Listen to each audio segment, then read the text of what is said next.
Hello guys, welcome to another video. So today we are going to do paper 2 of October-November 2018. So this one you can use a calculator. Thank God. Okay, moving on to part 1. So question number 1, we have Kamal earned a total of 32,500 in 2017. So my advice is whenever you have something important, make sure you underline the information. So the first part is he paid 9% of this amount in his pension. So pension is 9% of this amount. And then he paid 22% on the remainder. So that is important, on the remainder of his earnings. Part 1, calculate the amount left after paying the pension and tax. So let's find out how much he paid in pension. So pension was 9%. So 9% times 32,500. So here we can use our calculator. So 9 divided by 10 times 32,500. That will give me 29.25. So pension was paid at 29.25. So now we have to find the remainder. So what is the remainder after paying the pension? So we have to take the earning, which is 32,500 minus the pension to get the remainder. So remainder will be 32,500 minus 2,925. That will give me 2,9,575. So that is the remainder R. Okay, so now we say he paid 22% tax on the remainder. So tax he paid was 22% on the remainder. So 22 over 100 times 29,575. So we just have the answer here. Press multiply by 22 divided by 100. So your answer will be 6506.5. So 6506.5. So that is the amount of tax he pays. Question is, calculate the amount left after paying his pension and tax. So amount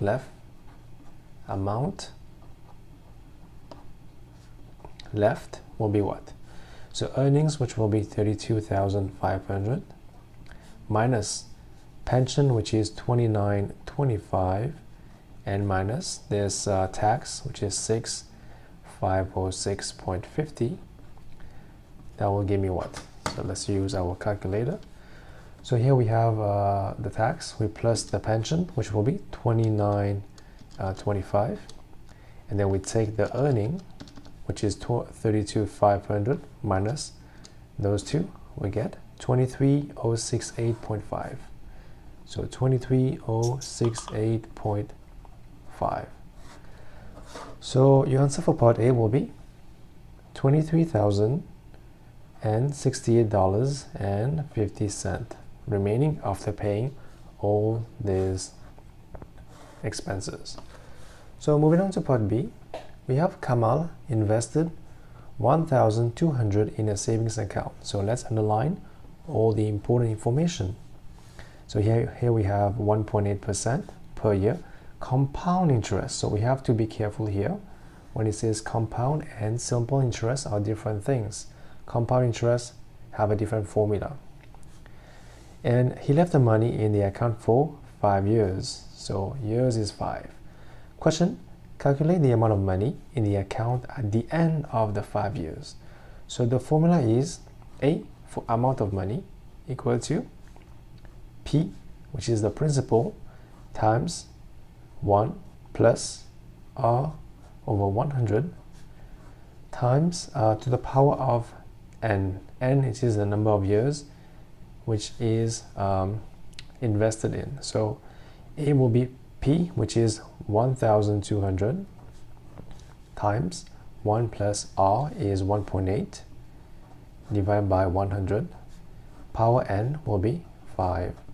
So this one we just have used our calculator.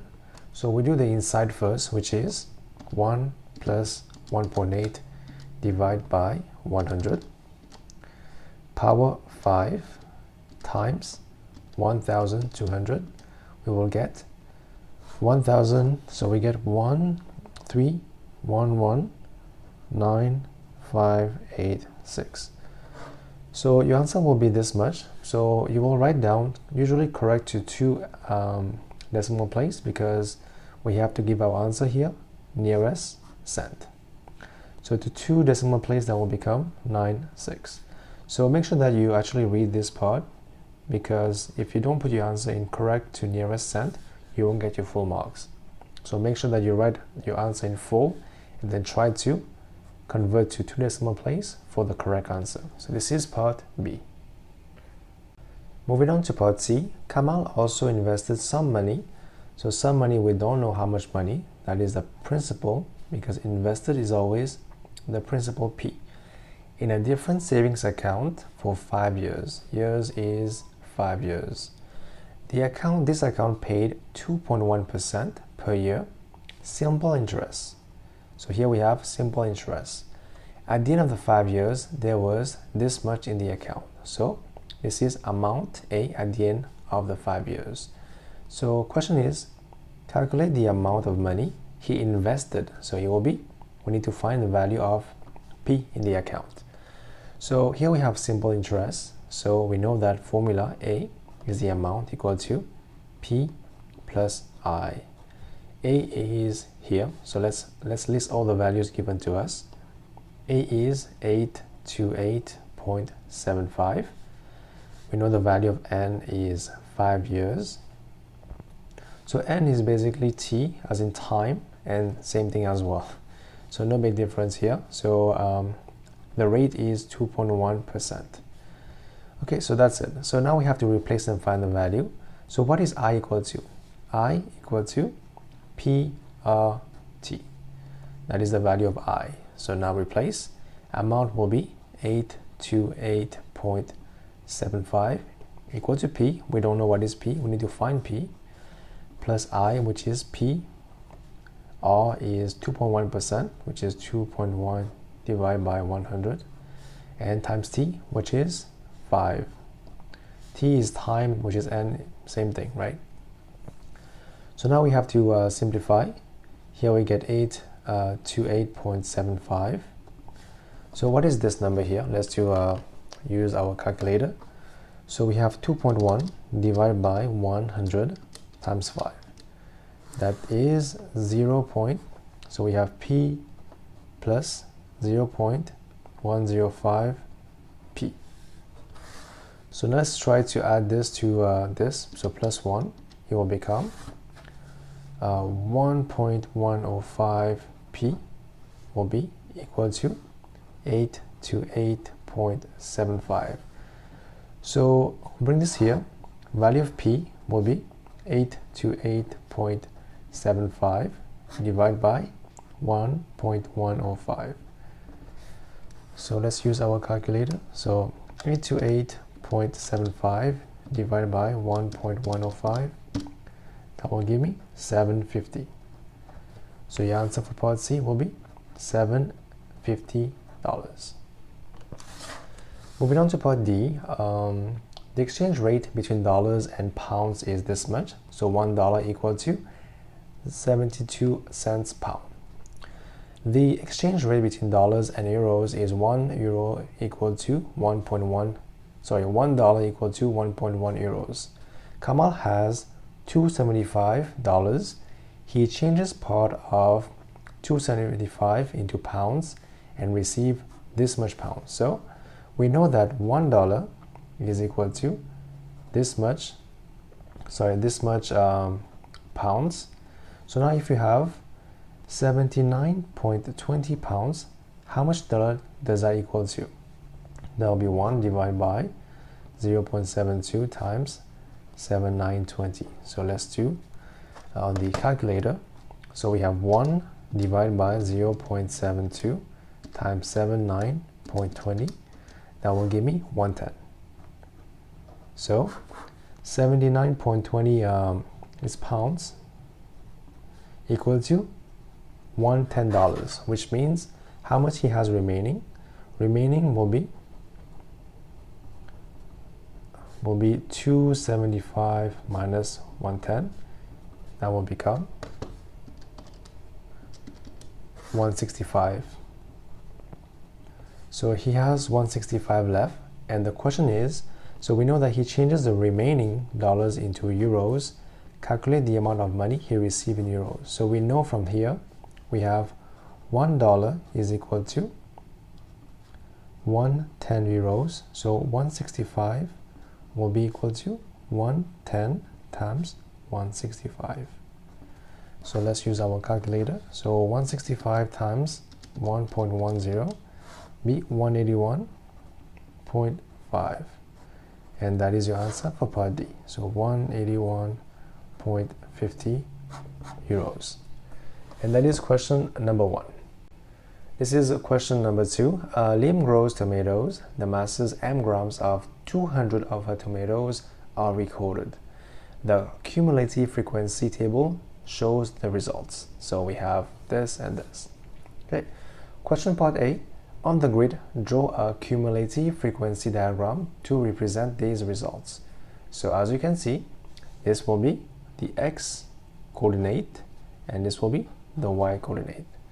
So let's draw this on the graph.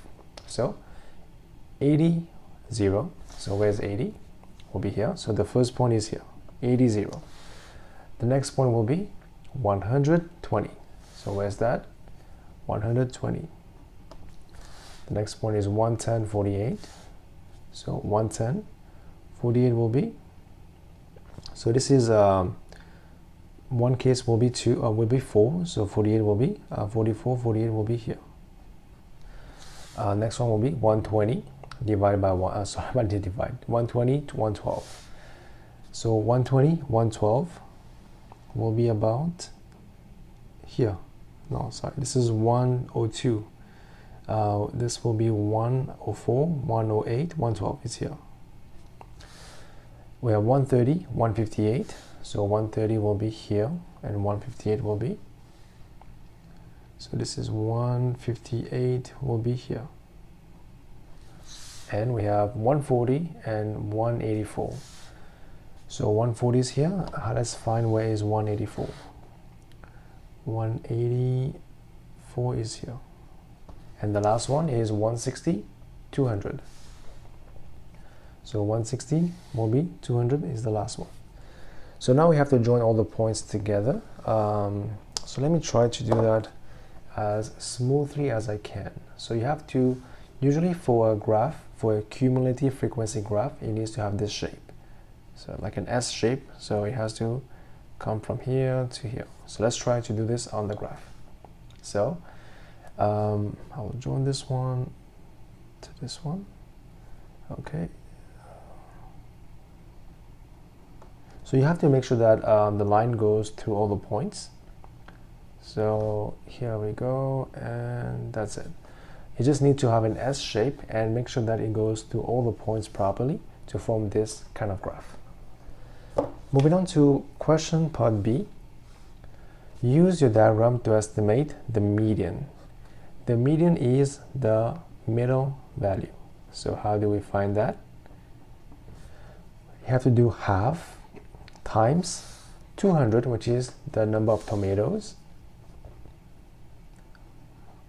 That will give me 100. So that is 100th element. So let's find the 100th element and let's find its mass. So we have to use a ruler and we go to this axis. Let's find where is 100. It's here. So we draw 100 and we try to connect it to the line, to the curve. And then we draw a vertical line to get the weight of this tomato. So for me, I got this answer here, which is about, if I count, that will be 112, 114, 116, 118. So I have 118 gram. That's my answer. Your answer may be 117 or 120, and that's okay as well. Part 2, find the interquartile range. So the range is the upper quartile minus the lower quartile. So how do you find the upper quartile? You have to find the 3/4th element So okay, times 200 is equal to 1/50th element minus this one, which is, if you do 1/4, that will be 50. So 1/50th element minus the 50th element will give you the interquartile range. So let's find that on the graph. So first we have to find the 1/50th element. It will be here in between 140 and 160. So that's the 1/50th element. And then let's find its mass on the graph below. Okay, so for Q, for the upper quartile, I have, what do I have? I have 128. How about the lower quartile, which is the 50th element? So go back to the same thing and find the value for 50. So 50 is between 40 and 60. And you cut the curve and you find the mass. So I have 110. So 110 is my answer for, this is upper quartile minus lower quartile. So my answer will be 18. So 18 grams for me. Your answer may be 17 or 19, and that's okay too. That is for part B. Now moving on to part C. Ravi also grows tomatoes. So Ravi is a different person. He grows tomatoes. The masses of 200 of his tomatoes were also recorded. For Ravi's tomatoes, the median mass was 124, and the interquartile range of the masses were 12 grams. So I know that for limbs from previously, we know the median, which is Q2, is equal to 180, and the interquartile range for limb was 18 grams from the part B, right? Now we have a question. Make two comments comparing the masses of tomatoes grown by limb with those grown by Ravi. So compare those two based on those two information. The first one, let's look at the median. So for Ravi, the median mass was 124. So what does that mean? It means that on average, the masses of Ravi's tomatoes are heavier than those of limb. So you can write that. So we have, since Ravi's median mass is higher than that of limbs, his tomatoes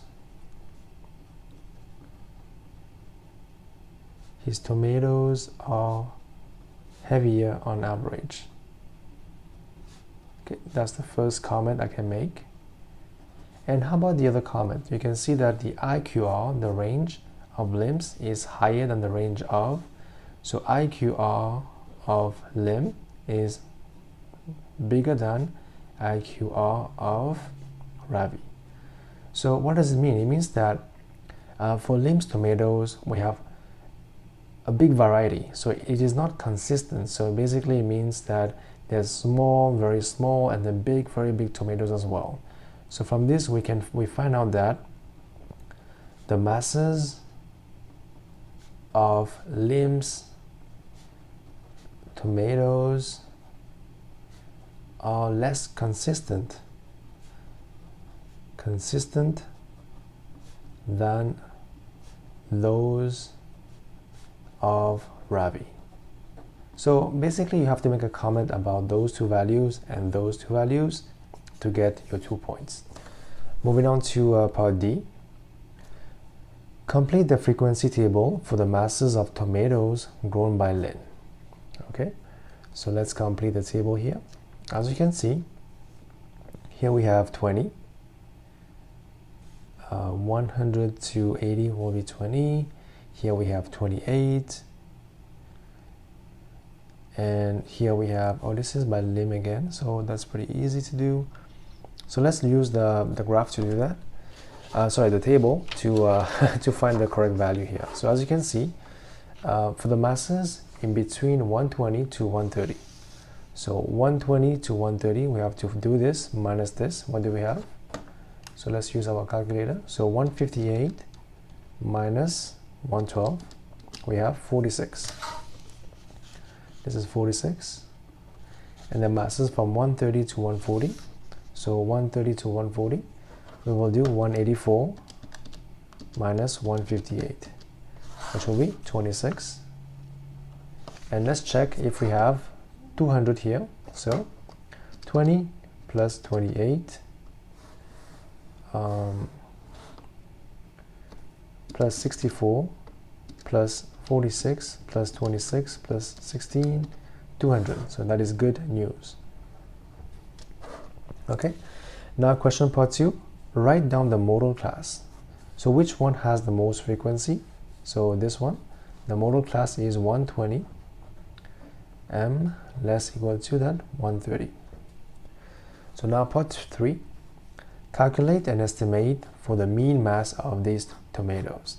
So when we have accumulative or groups like this, we have to find the midpoint. So let's call it x. So what is the midpoint of this? It will be 90, 105, 115, 125, 135, and last one is 150.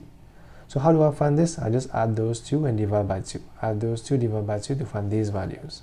So now we have to find the mean mass. The mean mass, we have to this times this plus everything divided by 200. So let's do that. We have to find fx, which is frequency, times the mass. So first part we have 20 times 90.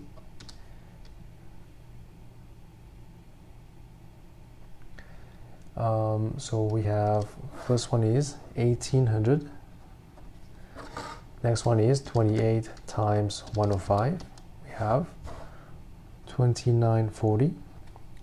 Next one we have 115 times 64. That will be 7360. We have 125 times 46. That will be 5750. And we have 135 times 26. We will have 3510. And the last one, 150 times 16. That will be 2400. So let's find the sum of these. What do we get? So 1800 plus 2940 plus 7360 plus 5750 plus 3510 plus 2400. We get 23760. So now for the mean, we take this, divide by this. So 23760 divide by 200 to find the mean. So divide by 200, we get 118. So 118.8. So your answer will be 118.80. So always try to write to 2 decimal place for the answers. So that is your answer for part 3, and that was question number 2. Question number 3, part A, expressed as a single fraction in its simplest form. So the first thing we see is that they have different bases. So what can we do? We can find the LCM. So we can multiply the base by each other. So y minus 1 times y plus 6. Then we have to cross multiply. We have 3 times y plus 6 minus 5 times y minus 1. So now we can expand here. We have 3y plus 18 minus 5y plus 5 divided by, same thing. You don't need to expand if you don't want to, that's okay. So 3y minus 5y is minus 2y, and 18 plus 5 will be plus 23. And this is your answer for part A. Okay, moving on to part B. So we have to simplify this. Let's look at this one first. V squared minus 16 is what? It is v squared minus 4 squared, which is v minus 4, v plus 4. How about this one? This one is a quadratic equation, so we can just factorize them. This will be 2v, this will be v. 15 is what? 15 is 1 times 15, or 3 times 5. So here I can choose, how do I get minus 5 here? Oh, it is 12, my bad, I made a mistake. This is 12, so 12 is what? 12 is 3 times 4, 2 times 6, or 1 times 12. So I will have to choose two numbers to put here to get minus 5. I will put 4 here and 3 here. So 2v times minus 4 is minus 8, plus 3v will be minus 5. So now let's replace back in the equation. What do we have? We have 2v plus 3, v minus 4 divided by 2v squared. We have to replace this one back, which is v minus 4, v plus 4. So we see this is the same as this, so they cancel each other out. So what's remaining? We have 2v plus 3 over v plus 4. And this will be your answer for part B. So now moving on to part C, we have this equation. Show your working and give your answers correct to 3SF. So when you see this, you know that you have to use the formula, which is minus b plus minus b squared minus 4ac divided by 2a. So let's first expand this and find the coefficient of the x and x squared. So we have 3x squared plus 9 equal to 11x, which is 3x squared minus 11x plus 9. So a is equal to 3, b is equal to minus 11, c is equal to 9. So now we just have to replace in this formula. So minus b will be 11 plus minus square root of 11 square, which is minus 11 square, minus 4 times a times c, divided by 2 times 3 will be 6. So now we can simplify this. What is inside the bracket? So we can use our calculator. 11 square minus 4 times 3 times 9, that will be 13, divided by 6. So let's bring this here. So here we have, let's take one by one. So 11, let's do the first one. The value of x can be 11 plus square root of 13 divided by 6 for the first value. So 11 plus square root of 13 divided by 6, that will be 2.43. Or it can be x equal to 11 minus square root of 13 divided by 6, that will be 1.23. So you have two answers here. First one is 1.23 and 2.43. And this is question number 3. Question number 4, part A. Anna drives 45 kilometers to work each day. So she drives 45 kilometers. That's the first information we have. One day she drives the first 25 kilometers at an average speed of 82 kilometers per hour. She takes 36 minutes to drive the remaining distance. Calculate her average speed in kilometers per hour for the whole journey. So we know that average speed is total distance divided by total time. And we need to find that in kilometers over hour. Okay, so the first thing we need to do is we need to actually draw a timeline for Anna's journey. So the first distance he traveled will be from point A. So distance 1 is 25, which means distance 2 will be 45 minus 25, that will be 20 kilometers. So we already have this part. This part is 45 that is given to us. We need to find the total time taken. So she have an average speed of 82. So speed 1 will be 82 kilometers per hour for distance 1. So how much time she took to travel this distance?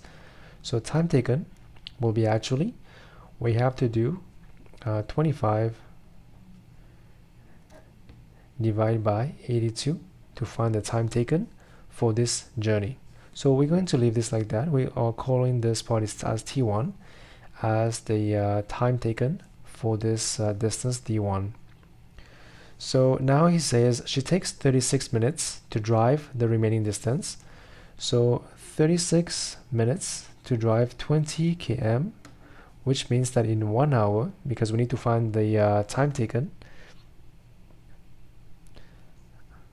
So what is the time taken in hours? So we have 36 minutes equal to 36 divided by 60 hour.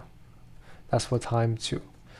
So we know that the total distance is 45, and for the total time is t1 plus t2. So t1 is 25 over 82 plus t2, which is 36 over 60. Okay, so we have to simplify this to find the average speed. So let's do that. So the first part will be, let's do this bracket first. 25 divided by 82 plus 36 divided by 60. And then we have to do 45 divided by answer. 49.73.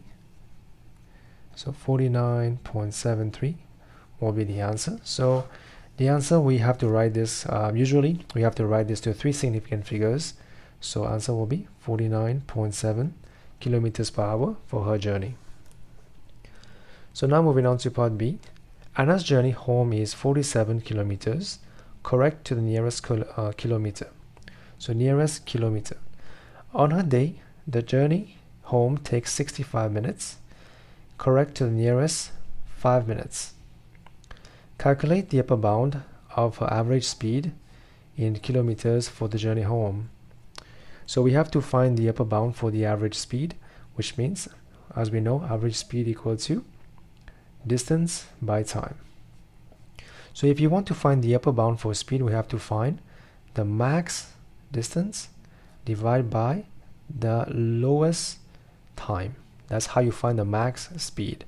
So now let's find the range, the upper bound and lower bound of the distance and time taken. So we have 47 kilometers. So what is before and after? Since it is nearest kilometer, we have to do 47.5, and before will be 46.5. That will be the distance. Now for the time taken, we have 65. This one is nearest to the 5 minutes, so we have to do 5 divided by 2, which will be 2.5. So we have to add 2.5, which will be 67.5 for the upper bound, and lower bound will be 62.5.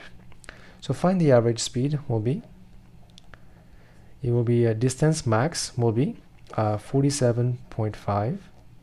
This is in kilometers, and we need to find the answer in kilometers per hour. So the time will need to be in hours as well. So here we'll have 62.5 minutes, but divided by 60 will be hour. So your answer will be what? So we have here 47.5 divided by 62.5 divided by 60. So your answer will be 45.6.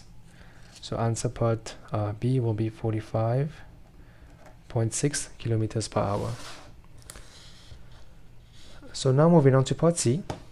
The probability that Anna arrives at work on time or early on any given day is 8 over 5. So probably that Anna arrives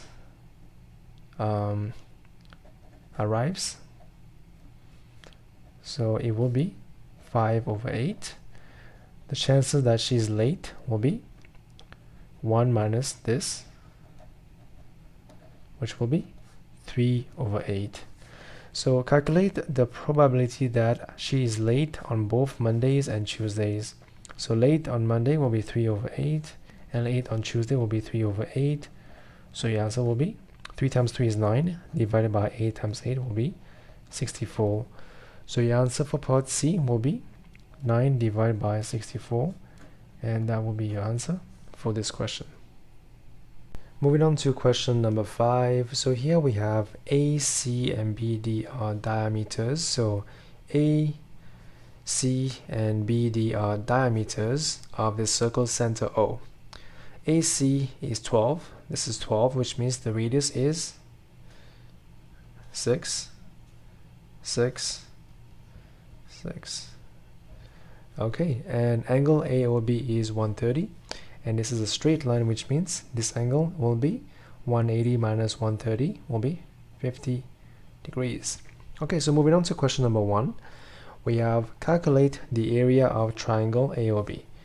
AOB, so we have to use a formula which is half r square sine theta, which is the angle here. That will give me half times r square will be 36, which is the radius, times sine 130 degrees. So use your calculator to find the answer. So we have half, which is 0.5 times 36 times sine 130. Okay, your answer will be 13.78879. So usually I write my answers correct to 3 significant figures. So in this case, it will be 3.8 will be the area of triangle. So now moving on to part B, calculate the area of sector AOD. Okay, sector AOD, this sector. So we know the angle and the radius, so we have to use a formula as well. So area of sector will be the angle over 360 times pi r squared. So now we the angle we know because we have just found it is 50. So 50 divided by 360 times pi times r squared, which is 36. So again, you can use your calculator if you want to. So we have 50 divided by 360 times 36 times pi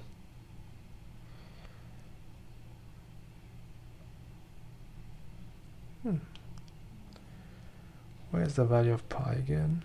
I can't find that shit.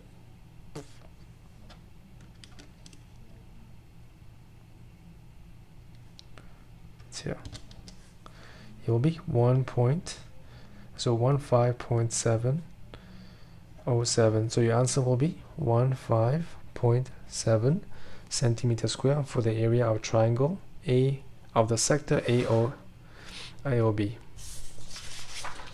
So now we have to move on to question part C. So here we have to calculate the percentage of the area of the circle that is shaded. So when this is a percentage of the area of the circle that is shaded, so it means that we need to find the area of shaded region divided by area of circle times 100. So let's find the first part, which is the area of, let's find this one, is easier. Area of circle is equal to pi r square, which is 36 pi. And now find the area of the shaded region. So area of shaded. Okay, so we have to use a drawing to find that. So what do we know? We know the area of the triangle AOB is what? Triangle AOB will be 13.8. That's the area of the triangle. And we have two of the same triangle. So we have 2 times 13.8 for the first part. So 2 times 13.8. Now plus, we have to plus this area and this area. So how do you find this area here? You have to find the area of the sector, so which we have here, minus the area of triangle, which is this area, to find this area. So what is the area of triangle? We can use the formula again, half r square, which is 36, sine theta, so which will be 50. So that will give me 13.8 for area of this triangle. So the area of this region will be area of sector, which is 15.7. So 15.7 minus 13.8. So use your calculator for that. So 15.7 minus 13.8, we'll have 1.9 for the area of this region. So now we have 2 of those. We have to multiply by 2. We have 3.8. So now we go back to this page. So we have to add 3.8 for the shaded region. So this will be what? Let's do the math. We will have 2 times 13.8 plus 3.8. We have 31.4. Okay. So now we have to find the percentage. We have to replace these values back in the equation here. So this will give us 31.4 divided by 13.6 pi times 100, and my answer will be, so 31.4 divided by 36 pi times 100, it will be 27.76. so 27.8% will be my answer for part C.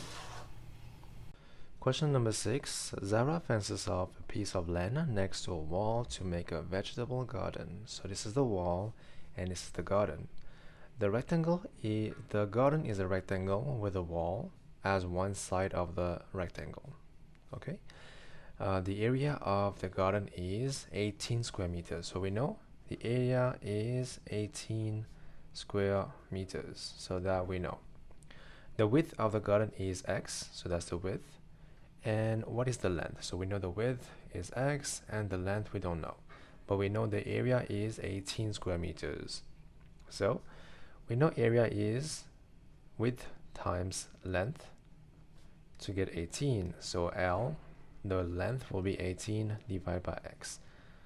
So the length will be equal to 18 divided by x. So that's the first part. So now part A, the total length of fencing required for the garden is y meters. So the length of fencing is around the garden, which will be x plus L plus x. So show that y is 2x plus 18 over x. So let's find the perimeter of this garden.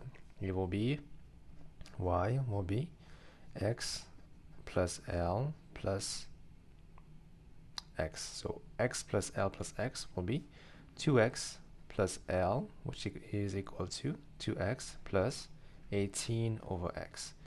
So this is shown as required. Okay, so now moving on to part B. We have to complete the table for y equal to 2x plus 18 over x for these values of x. So for this one, you can just use your calculator. So here we go. So for the first one, we have to have value of x as 1. So replace 1 in the equation. So we have 2 times 1 is 2 plus 18. We get 20 for the first value. Okay, and for the value of x equal to 2, so 2 times 2 is 4 plus 18 divided by 4 by 2 will be 13. And the last one is 9. So replace back in the equation, we have 2 times 9 plus 18 divided by 9, that will be 20 as well. Okay, so this is the values of the table, and now moving on to part 2. So part 2, we have to draw a graph, as you can see. So on the grid, draw the graph of y equal to 2x plus 18 over x. So for this graph, we just have to use the values we obtain on this table to draw the graph. So let's have a look. So here we have y and here we have x, and we have to plot the points of this that we receive. So the first point is x equal to 1, y equal to 20. Okay, so x equal to 1 and y equal to 20. That's the first point. Let's use a different color so you can see it properly. So 1, 20, we have this point. Okay, and the next one will be 2, 13. Okay, 2, 13, 2, 13 will be, so this is 10 squares represents 5, so 1 square represents 0.5, so 11, 12, 13 will be here. So 2, 13 will be here. Okay, and then the next one will be 3, 12. So 3, 12 will be 1, 2 will be here. And the next one will be 4 will be 12.5. So 4 is here, 12.5 is, this is 11, 12, 12.5 will be here. And the next one we have is 5, 13.6. So 5, 13.6. So we have 11, 12, 13, 13.5.6 will be about here. And the next one is 6, 15. So 6, 15 will be here, and we have 7 and 16.6. So 7, 16.6 will be, this is 15, 16, 16.5, 16.6 will be about this point. And then the last one, not the last one, sorry, we have 8 will be 18.3.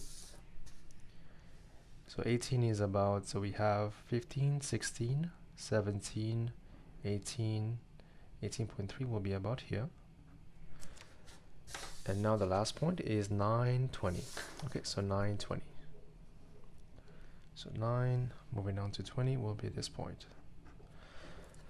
Okay, so now we just have to join the points together to form the graph for y equal to 2x over 18. So try your best to make the line as smooth as possible, and has a minimum point. Here we go. So now part C, use your graph. So you have to use your graph to find the two possible values width. So what is width? From the drawing we know width is x, so find the two possible values of x given of the garden if 14 meters of the fencing is used. So fencing is actually the value of y. So here we are asked to find the values of x if y equal to 14. So we have to use the graph to find the value. So the way we do this is we have to draw the line y equal to 14 on the graph. So y equal to 14 will be here. We have to draw the line and find where does it intersect the curve. So that's the line y equal to 14, and we have to find the two possible values of x of where it intersects the line. So that will be this line,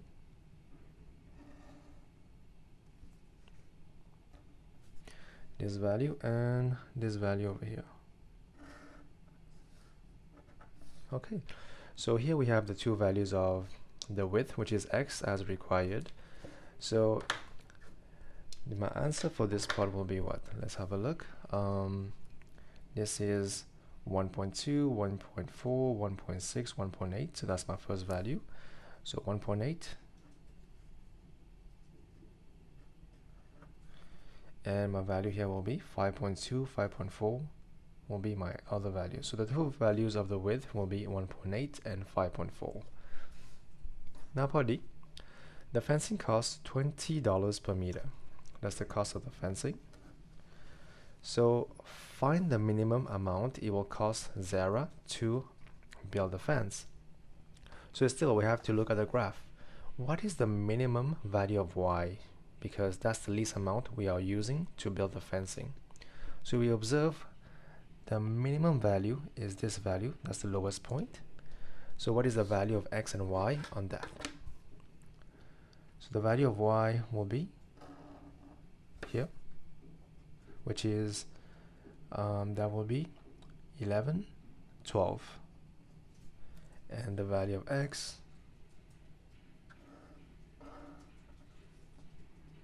is 3. So the minimum point of the graph we have is 3, 12, where x is 3 and y is 12. So find the minimum amount it will cost Zara to build the fencing.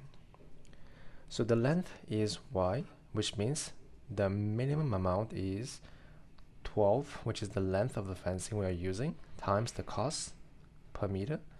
That will give us $240. So the cost will be $240 for the minimum cost it will cost Zara to build the fence. Okay, so now moving on to part B, part 2.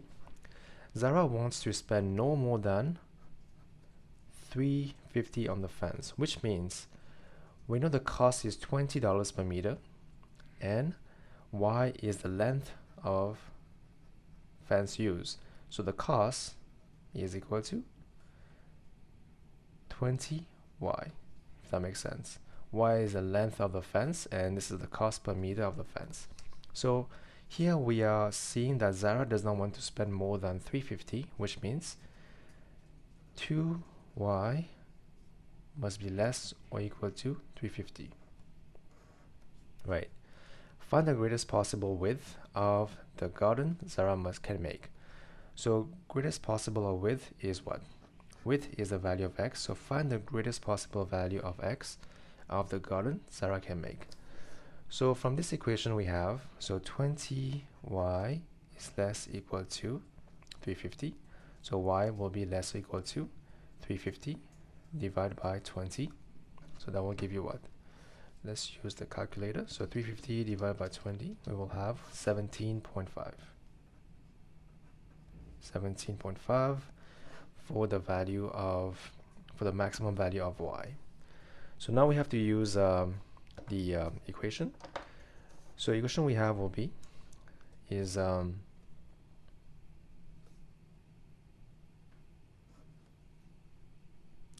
y equal to 2x plus 18 over x. That's our equation. So value of y must be less than 17.5. So we can use the graph actually because it's right here. So y equal to 17.5. Let's draw a straight line and find out the values. So y equal to 17. This is 15, 16, 17.5 will be here. So let's draw a straight line, a horizontal line to cut the curve and find the values of x for the greatest possible value of x. Okay, here we go. That's the line, y equal to 17.5. So you cuts the graph at this point.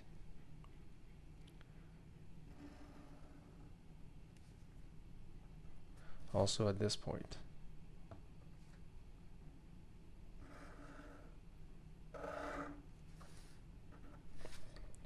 So just to recall, this is the values of x, which is the length of the width of the fences. So what are we looking for is the greatest possible width of the garden Zara can make. So here we have two values of x. So x can either equal to 1.2 or it can equal to 7.6.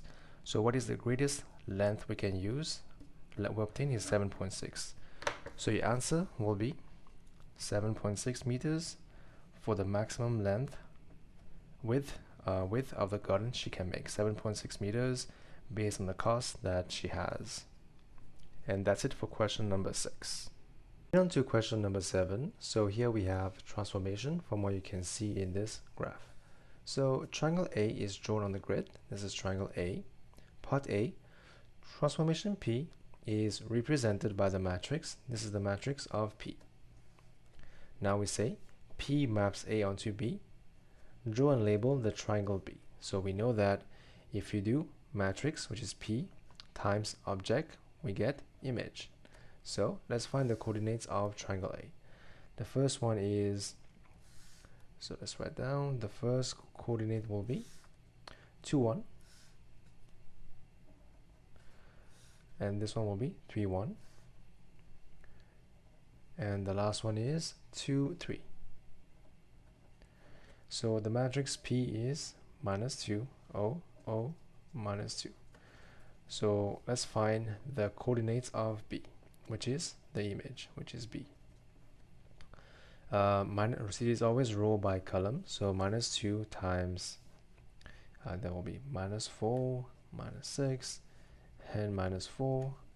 And this one will be row by column, become minus 2, and minus 6. So this is the coordinates of triangle B. So let's find out where is it on the graph. So first one is minus 4, minus 2. So minus 4, minus 2 is this point. Next one is minus 6, minus 2. Minus 6, minus 2 is this point. And minus 4, minus 6. So minus 4, minus 6 will be this point. So let's join all the points to find the triangle B.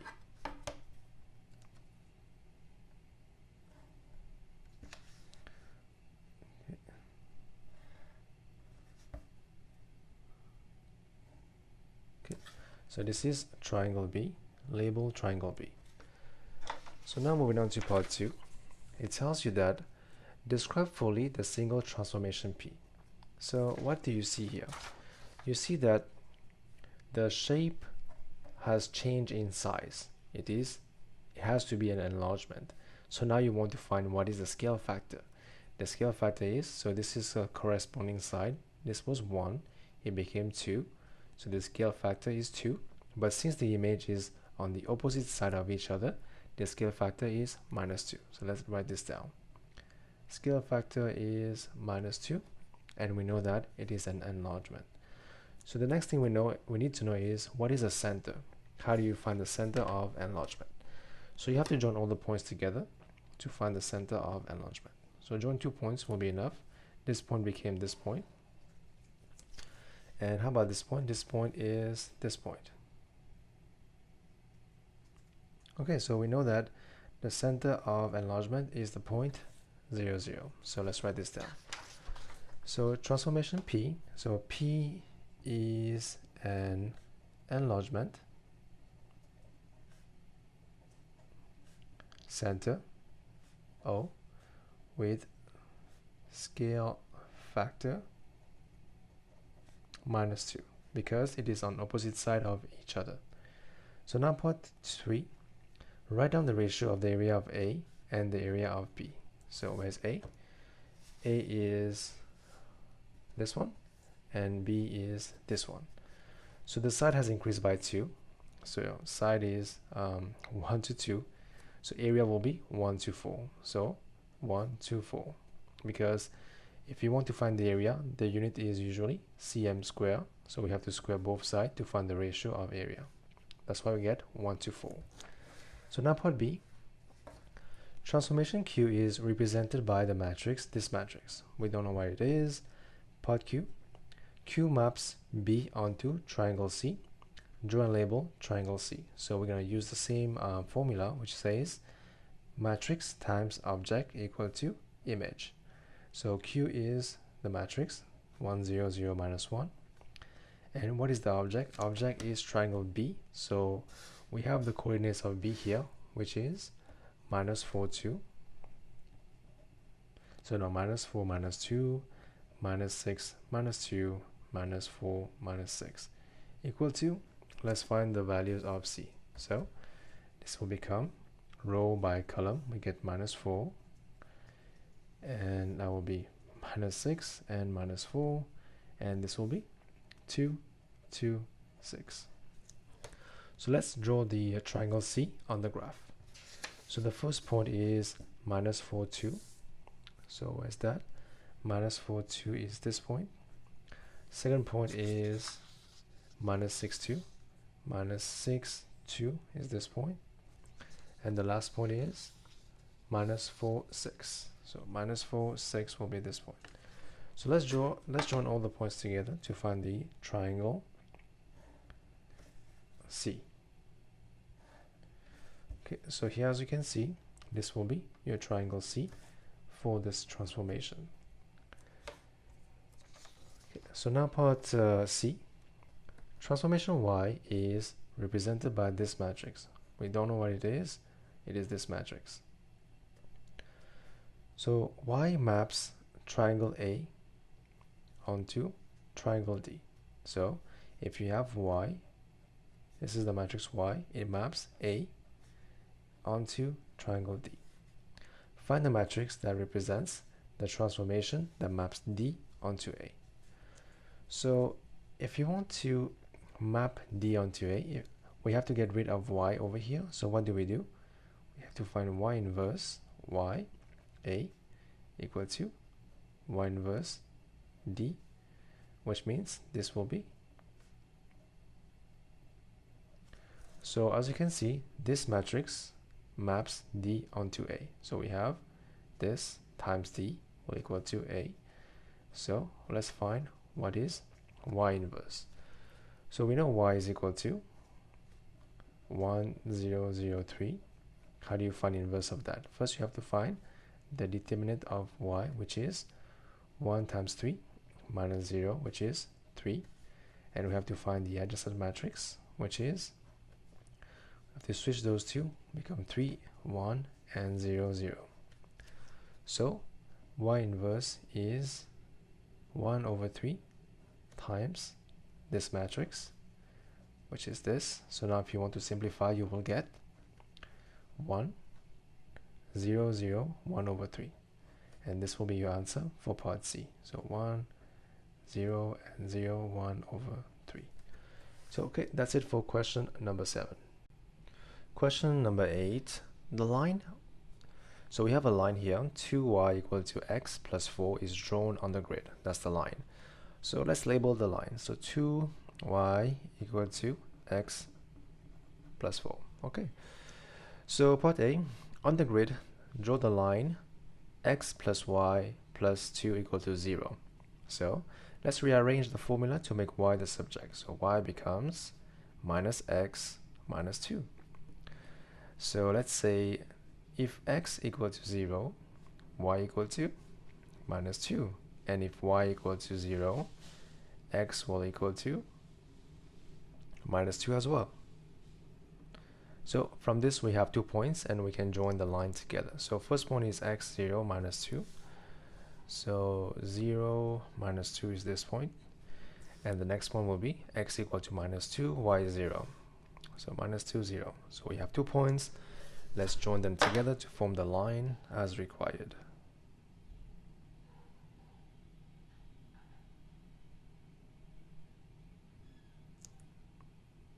Okay, that's it. Here we go. So now let's label the line. The line is x plus y plus 2 equal to 0. Part 2. The region R is represented by these 3 inequalities. We have the first line, which is 2y equal to x plus 4. It needs to be bigger than that. And we have this line, which is x plus y plus 2 is bigger than 0. And the last one is y is less or equal to 2. So we're missing this line. Let's draw this line on the graph to see where it is. So we have to draw the line y equal to 2. So the line will be here.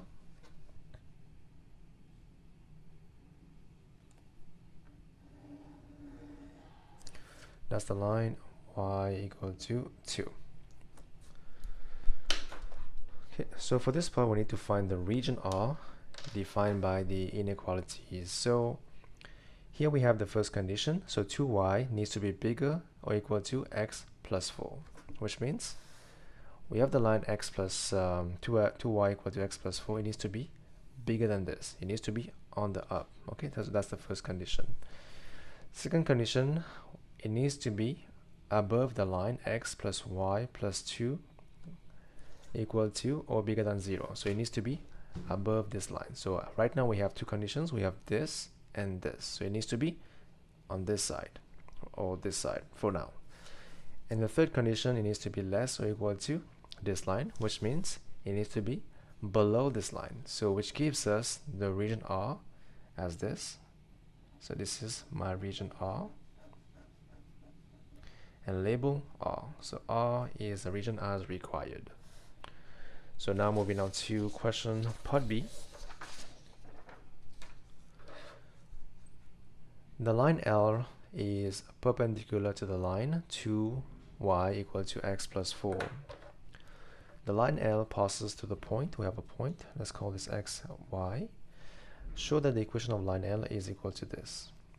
So we have to use this information to find the equation of line. So when we have a line which is perpendicular to the line, we have to first find the gradient of this line. So y is equal to x divided by 2 plus 2. So if you make y the subject of formula, we have this, which means the gradient of this line is equal to half. So now we have to find the gradient of the line L, which is perpendicular. So we have to take the, so let's find the gradient of L, which will be, it will become the reciprocal, which is 2, and then negative. So the gradient of line L will be minus 2. So we have point x and y. So let's do x minus y divided by, so y minus 8, sorry, divided by x minus 1 equal to minus 2. So now we cross multiply, we have y minus 8 equal to minus 2x plus 2, which is equal to minus 2x plus 2 plus 8, that will be 10 minus 2x. This is shown as required. Okay, so part B, use an algebraic method to find the coordinates of the point of intersection of these two lines. So we can solve this by, or we can do this with simultaneous equations. Let's do that. So the value of y will be what? 223 minus 2x equal to x plus 4. So that will give me 46 minus 4x equal to x plus 4. So 5x equal to 42. X equal to 42 divided by 5. So find the value of y. Y will be 23 minus 2x, which is 42 divided by 5. Now it will be 23 minus 84 divided by 5, which is 23 times 5 is what? 15. 11. So 115 minus 84 or 5. 131. So 31 over 5 will be the value of y, and the value of x will be 42 over 5. Okay, and that's it for number. That was number 8. Question number 9. So we have volume of a pyramid is equal to 1/3 times base area times height. That is given to us. So now this question, the diagram shows a pyramid with a rectangular base. This is 4.3, 6.2, and here we have vertex F, which is above base E. Okay, so that's pretty easy till now. So we have to find what? Part A, show that the height EF, the height EF is 8.72. So we have to look at this drawing here. So here we have F. Let's take this out. So we have F, E, C. Let's take this out. We have F, E, C. It's a triangle, FEC. This is right angle. This is F. This is E. And this is C. So this is 9.5. And we need to find the height EF. But first we need to find EC.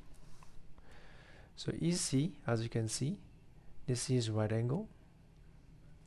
So EC, we can find this by Pythagoras. So here we have C, B, A, this is 90. So we first find the length of AC. This is 4.3 and this is 6.2. So let's first find AC. We know that AC square is equal to 6.2 square plus 4.3 square. What is AC square? So let's find that out first. So 6.2 square plus 4.3 square. So that will be AC square. So AC is square root of this answer. That will be 7.55. Okay, so that is AC. So now EC is half of AC. So EC will be answer divided by 2. That will be 3.77. So now we have as EC as 3.77. How do you find EF? EF, again using Pythagoras theorem, what do we have? We have EF square plus 3.77 square equal to 9.5 square. So EF square is equal to 9.5 square minus 3.77 square will become 76.0175. The square root of that will be the value for EF. 76.175. So let's do that. We will have 8.7188, and now your answer correct to 3SF, it will be 8.72. So that is the value for EF for the vertical height of this pyramid.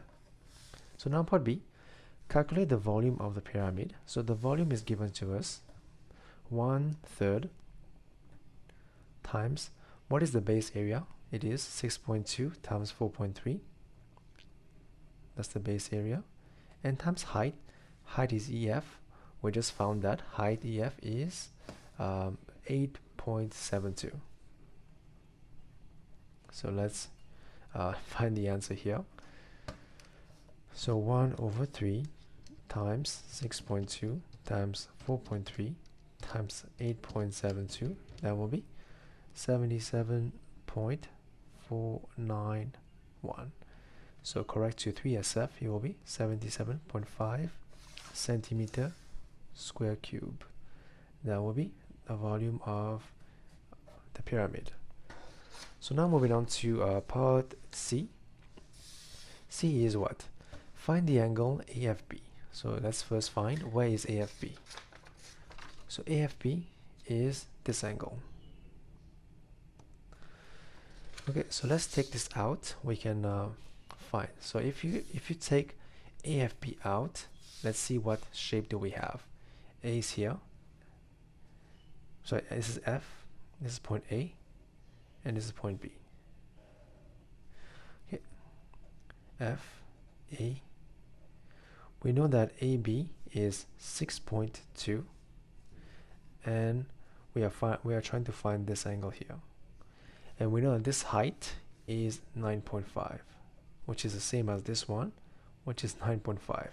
We are trying to find this angle. Let's call it angle X. So here, since we know all the three sides, we'll have to use cosine rule. What does cosine rule say? Cos X is equal to 9.5 square plus 9.5 square minus 6.2 square divided by 2 times 9.5 times 9.5. So let's find what is the value of cos X. So 9.5 square plus 9.5 square minus 6.2 square.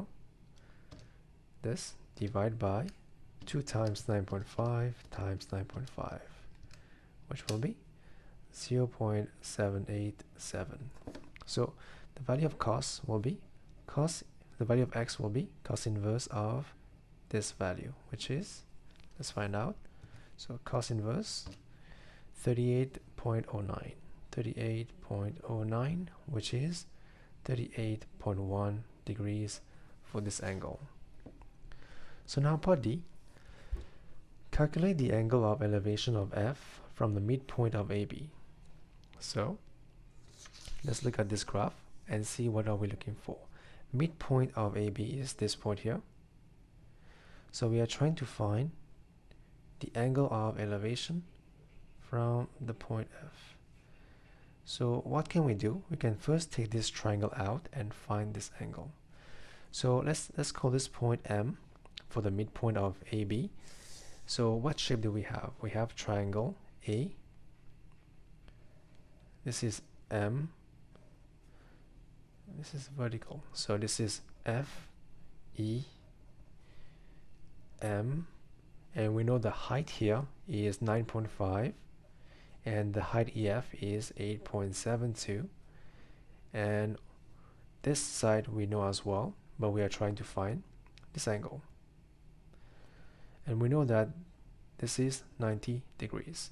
So let's redraw this again to have a better view. So it is like a right angle triangle, which is like this, F, E, M for the midpoint of AB. So we are trying to find this angle here, and we know the height is 8.72 EF, and we know the base. That's fine, but we know this one is this one we don't know actually. We know the base because this one is kind of different here. As you can see, it is not really on those lines. It is actually in the center, so it might be different. So let's not first assume that this is the same. So but we know that what is the length of ME. As you can see here, we know that the length of this length will be 4.3. Half of this will be what? 4.3 divided by 2. So let's do that. 4.3 divided by 2 will be 2.15. So this will be 2.15. So we have to find the angle. Let's call this angle A. So we have to use SOHCAHTOA. SOHCAHTOA. So we know the opposite side and we know the adjacent side. So we have to use tan. Tan of angle A is equal to 8.72 0.72 divided by 2.15. Find the value of A. A will be tan inverse of this answer. So let's find that. 8.72 divided by 2.15, and then tan inverse will be 76.1 degrees. So your answer for part D will be 76.1 degrees. So just to recap, we take this triangle out and we first find the length of ME, which is half of 4.3, and then we know the height EF. So from this we know this is a right angle triangle. So we have this shape. So we have to find the angle A. We have to use trigonometry to find the angle A. And that is question number 9. Question number 10. The diagram shows two circles that touches at C. So we have this big circle and this one, and they touch at this point C. A, B, and C are points on the small circle, center X. So A, B, and C is here. And then we have C, D, E will be on this big circle. So we have angle YDE equal to X. So this angle is X. Question part 1. Prove that triangle BCX is similar to triangle DCY. So prove that this triangle is similar to this triangle. So how do you prove two triangles are similar? The one method is you prove that all the angles are the same. All the corresponding angles are the same. So the first thing we notice that this angle is equal to this angle. So let's write this down. Angle XCB. So XCB is equal to angle DCY. DCY, because they are vertically opposite angles. That's the first one. So let's call this angle. Let's call this angle Y, for example. So as you can see here, this is a triangle, and this point is the diameter, which means this is the radius, and this is the radius, which means if this is Y, this will also be Y. And here as well, as you can see, this is the center, and this is the radius, and this is also the radius. So if this is Y, this will also be Y. So the next point is angle XBC. XBC is equal to angle CDY. CDY, because isosceles triangle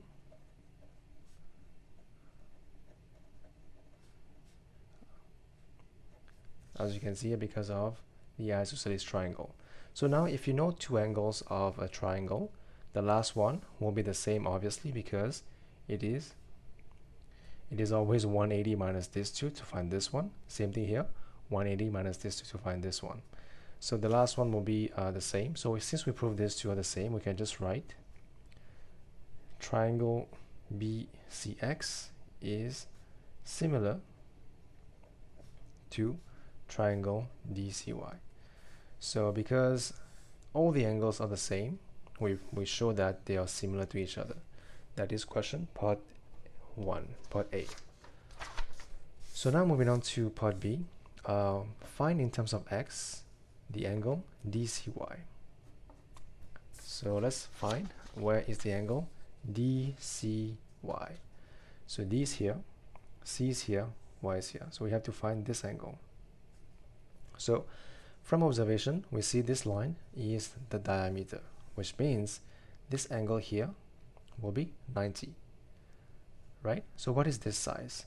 So let's say this angle here, let's call it, we have Y. So angle Y is, since this is 90, Y is 90 minus X. So since this side is equal to this side, this is also 90. So this angle here will be 90 minus X. So first one, 90 minus X will be angle DCY. Now part 2, find the angle BXA. Where is BXA? BXA, find this angle here. So if you want to find this angle, you can first find this one, and you can find this one. So here we know this one is y, this one is y. What is this one? So we know the sum of the angles is equal to 180. So we know the value of y is this. So 180 minus y is equal to this angle. So what is this angle? It is 180 minus this angle for this angle. So let's simplify. 180 minus 180, that will be plus 2y. So this goes away. What is the value of 2y? 2y is 2 times this. So 2 times 90 minus x, that will be 180 minus 2x. So here we go. The value of BXA will be 180 minus 2x. So make sure that you show you're working on this page. I am just doing this because I want to show you where I find my answers, but make sure that your working is on the same page as your answers. So now the last part is, given that BX is 3.5, so where's BX? BX is here, 3.5. We have CX is 3.2. This is 3.2.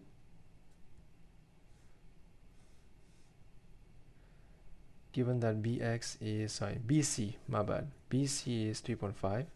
This side is 3.5.